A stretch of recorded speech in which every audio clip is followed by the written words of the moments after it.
Welcome back to my mental health and crime channel. My name is Huda London. This is for entertainment purpose only. I came across something that I found to be very interesting. This is for fair use purpose. This is from Grizzly True Crime. Ending the crime scene. Also, Jack D in the chat, can you please email me, grizzlytruecrime@gmail.com, and I'll explain the obvious thing to you. Basically, Jack D, Kaylee's ex-boyfriend, was in the chat, and Grizzly True Crime told him to email her so that she can explain the obvious. Let's not forget, this was the first couple of days of the murder of the quadruples when they were expanding the crime tape. They expanded it due to they must have found some evidence that they needed to basically expand it. But what I find interesting is, Jack D, what are you doing in the chat? And where's your white Hyundai Elantra? Did you sell that allegedly? And what was it you wanted to clarify with Grizzly True Crime? Because I find Jack D to be very, very, very important in this case and very interesting. Because Maddie called him 3 times and Kaylee called him 6 times. So 9 times on the whole, both the girls called Jack D. What is it you want to tell the YouTubers? Why don't you contact the police and tell them? What is it you're trying to clarify is my question. Law enforcement arrived that those individuals may have called others that came to this scene, meaning other civilians. The problem with that is there's always a concern of contamination of this scene. So all of these things are going on right now. But as we speak, law enforcement is here cordoning off this area, widening the area. As they said, expanding the crime scene. Also, Jack D in the chat, can you please email me, grizzlytruecrime@gmail.com, and I'll explain the obvious thing to you. Thank you. I wonder what Jack D has to say for himself. I have a couple of questions for you, Jack D. Were you sleeping when the 9 calls came from Kaylee and Maddie? Why did they call you? Or could you have called yourself? Just a question. You were the last person to be ruled. I do understand that the Congalvis family believe you're innocent. But my question is, why were you ruled out last? Kaylee's brother and father didn't look like they were on your side in the beginning. Off this area, widening the area. As they said, expanding the crime scene. Also, Jack D in the chat, can you please email me, grizzlytruecrime@gmail.com, and I'll explain the obvious thing to you. Thank you. Yeah, Ted, you know, there are just so many questions here. Do the police, and I'm going to nearby police captains in just a moment, but have they let any knowledge come out about whether or not they believe this is someone who knew these victims, or whether or not they think this is some sort of outside serial killer crazed person? Is there any indication of which way this is leading right now? No, the one nugget that they gave us early on is that law enforcement believes that this was a targeted killing of these young 4 students. And so as a result of that, one of the things that we tried to establish, and we don't know, and we've tried to get it from law enforcement, is do they actually know who was actually targeted here, Martha? And second of all, what was the focus and the motive for targeting that one person? We don't know if it was any of the individuals that were killed here or the 2 surviving individuals. A grid search of this area just to clear it. I'm not saying that the murder weapon is back here, but primarily to make a determination if there's any physical evidence back here. Martha, this was a very gruesome murder scene, according to the medical examiner. According to the medical examiner, there was actually blood on the walls. And I can... Please zero in on University of Idaho Reserve Officers Training Corps for possible Rambo-style knife. I wonder if they found anything. I don't believe they investigated much. This is where Jack D lives. You have a white Hyundai Elantra parked in front of Jack D's house that belonged to him. I wonder if he sold it. And I wonder why Jack D was in Grizzly True Crime is chat. Grizzly is a good YouTuber, so it's not about Grizzly. I'm just wondering, why was Jack D so interested? Was he trying to find out what people were saying on YouTube about him? I'm sure many of them, the whole Sigma Chi boys and the other fraternities, were definitely in the chats.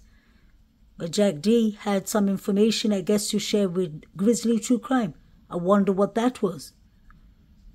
And I wonder what happened to his white Hyundai Elantra.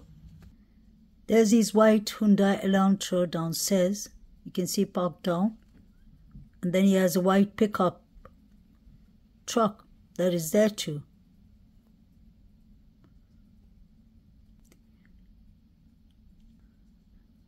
I'm happy that the two surviving roommates survived, but my question is, why were the other 4 targeted? A girl was seen running out of the door at 2 a.m. I wonder if it was Bethany Funk or Dylan. What do they know? I wonder where was the exact entry point.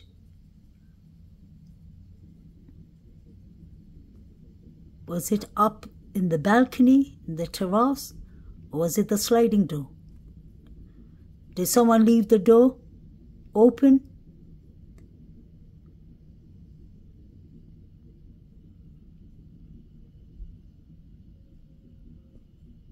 Was the slider or the window? It was in the middle floor. So to me, he doesn't have to go upstairs. His entry and exit are available without having to go upstairs or downstairs. Their means of death don't match. They don't match. He doesn't have to go up the steps. I paid for that. It's my right. I wonder if they used the spare room to hide.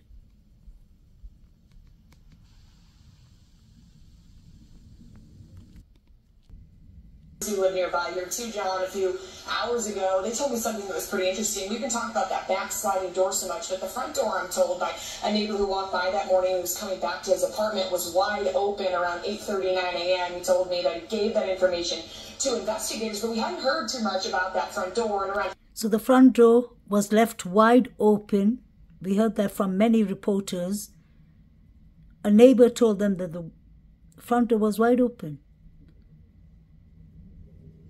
In the unsolved University of Idaho quadruple murders as a suspicious white vehicle is caught on camera. Last week, Idaho investigators announced they were searching for a white Hyundai Elantra between the years of 2011 and 2013. They say the vehicle was seen near the crime scene the morning of the murders and that the people inside could have critical information about the crime. Now, authorities say they may have video of the vehicle from a nearby gas station. After reviewing security tapes, a gas station manager noticed a vehicle matching the Hyundai's description. She took a screenshot of the car and emailed it to police. The footage shows the white vehicle speeding by the gas station at about 3:45 in the morning on November 13th. Investigators say all 4 victims, 21-year-old Kaylee Gonzalez, 21-year-old Madison Mogan, 20-year-old Xana Carnodal, and 20-year-old Ethan Chapin, arrived to the off-campus home at about 1:45 that morning. Police were called to the scene about 10 hours later to find the victims stabbed to death. Idaho investigators say they've retrieved about 8 hours worth of security video from that nearby gas station to assist in the investigation. For the latest developments in This car looks to me like it has tinted windows. Brian Christopher Kohlberger's car doesn't have tinted windows. But it's only a screenshot, I guess. Jack D's car is a 2011 to 2013 Hyundai Elantra. I wonder if they have investigated this. Is that the reason he was ruled out lost? The mayor said it was a crime of passion. Why was Maddie and Collie calling him?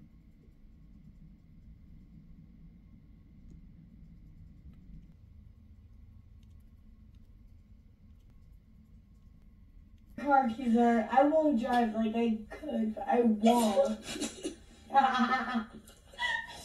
Let's go. No, let's go. Who can drive? Can you drive? No, she drive. Well, shit.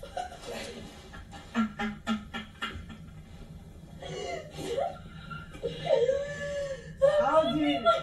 No. Detectives in Idaho are releasing body camera footage, hoping it can provide new leads in the case of those 4 murdered college students. Moscow 77. The videos show officers on patrol in Moscow, Idaho, in the early morning hours of November 13th, around the time investigators believe Xana Kernodle, Ethan Chapin, Madison Mogan, and Kaylee Gonsalves were killed in a home near the University of Idaho. Taking out 21? Yeah. In one video, officers are seen issuing citations to 3 teens for underage drinking. An apartment complex across the street from the victim's home is visible, just steps away from the officers. Investigators say the people in the videos have been cleared, and the incidents have nothing to do with the murders. But they've released the video, hoping someone familiar with the area is able to spot something, anything out of place. It can be used from a historic standpoint. That information could potentially become relevant later in the investigation because you just never know. It comes as detectives announce they need help locating a white 2011 to 2013 Hyundai Elantra, like this one spotted near the murder scene. You can see a car headlight flashing in front of the victim's house. That's one of the reasons I believe that the previous timeline was correct. Something happened before 3 a.m. We see the 4 figures running at 3:16. This all couldn't be a coincidence.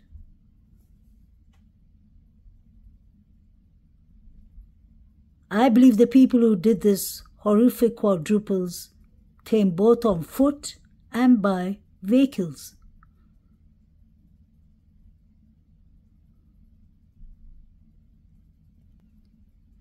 I also later noticed what appeared to be a tan leather knife sheet laying on the bed next to Morgan's right side. When viewed from the door, the sheet was later processed and had K-Bar, USMC, and the United States Marine Corps Eagle Globe and Anchor insignia stamped on the outside of it. The Idaho State Lab later located a single source of male DNA suspect profile left on the button snap of the knife sheet. But what is interesting is, let's not forget, it took DM and BF 8 hours to 9 hours to call the police. And before the police even arrived at 11:58 in the afternoon, let's not forget there were many people who entered the house. It's written even in the email article that while people were downstairs trying to come into Xana and his bedroom, some people went upstairs and they found Maddie and Kaylee unalived. So if you think of that, the people who went upstairs could have easily planted the knife sheet. Anyone could have done that, because this was a horrific quadruple murder and nobody should have been let into that crime scene. And why did it take DM 8 hours to call the police? That is not a frozen state of mind. That is somebody who, I believe, who was quite comfortable to be there for 8 hours and not call the police. Didn't she need to go to the toilet? This doesn't make sense at all. DM said she opened her door for the third time after she heard the crying and saw a figure clad in black clothing and a mask that covered the person's mouth and nose walking towards her. DM described the figure as 5'10". Brian Christopher Koberger is 6'2". How could she get that wrong? That's a massive difference. Taller male, not very muscular, but athletically built with bushy eyebrows. It's strange that she noticed the bushy eyebrows, but she did not notice the person's eyes, eye color. That is the first thing you usually see in a person. That's what we say in psychology. But she managed to see bushy eyebrows. Saida had bushy eyebrows. Two of the boys at the band field had bushy eyebrows. Joe Vito has bushy eyebrows. That is not a proper description. Why did it take you 8 hours, Dylan? I find it to be strange. This is interesting. As part of the investigation, numerous interviews were conducted by Moscow Police Department officers, Idaho State Police detectives, and the FBI agents. Two of the interviews included Bethany Funk, who has exculpatory evidence, according to Brian Christopher Koberg and Ann Taylor, and DM. Both BF and DM were inside the King Road's residence at the time of the homicides and were roommates to the victims. Quite strange that 6 people are in the house, 2 of them, the 2 surviving roommates, haven't been harmed, and 1 of them managed to actually see the killer. She froze for 8 hours, 9 hours, and she let other people come into the scene. I'm not saying anything wrong about Dylan, but I'm just wondering. This doesn't make sense to me. If you see somebody that doesn't belong in the house with the description that DM is giving, wouldn't you lock your room and call the police immediately? She even saw the person leaving from the sliding door. So why was she comfortable for 8 hours? Were they waiting for the victims to be completely gone before they called the police? That's the only way I can see it. You would have immediately called for help. And we've heard from the grand jury, or rumors have come out that BF and DM were texting each other while this horrific quadruple murders were going on. I hope we get to see their witness statements on stand when they come to court.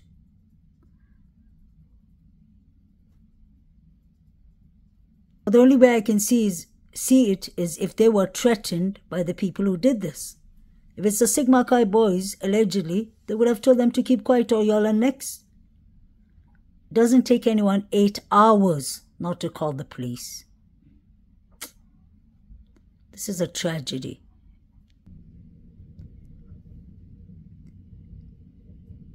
Kaylee wrote this 1 month before she died. She was searching for a pet insurance for Murphy. I wonder why Murphy wasn't harmed. It makes me believe it was someone who either loves animals or somebody who knew Murphy.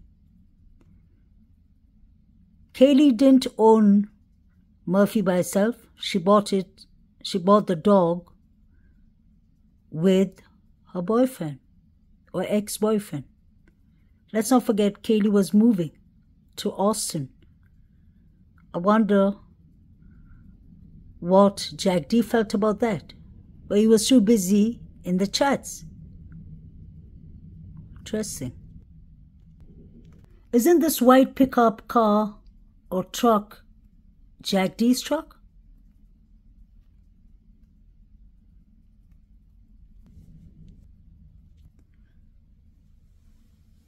This is DM's statement.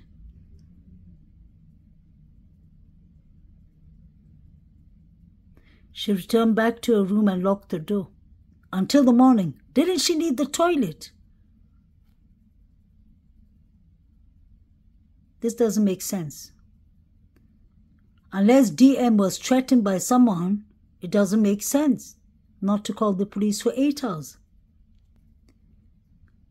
You can read this and you can clearly see that there were many people at the crime scene when the first officer arrived.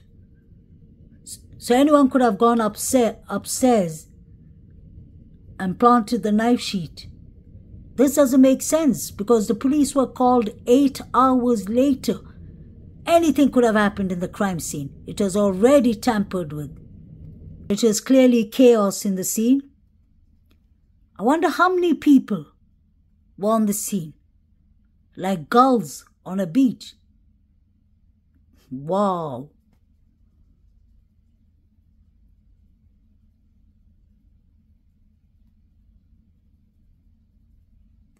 Is that the reason they got rid of the house?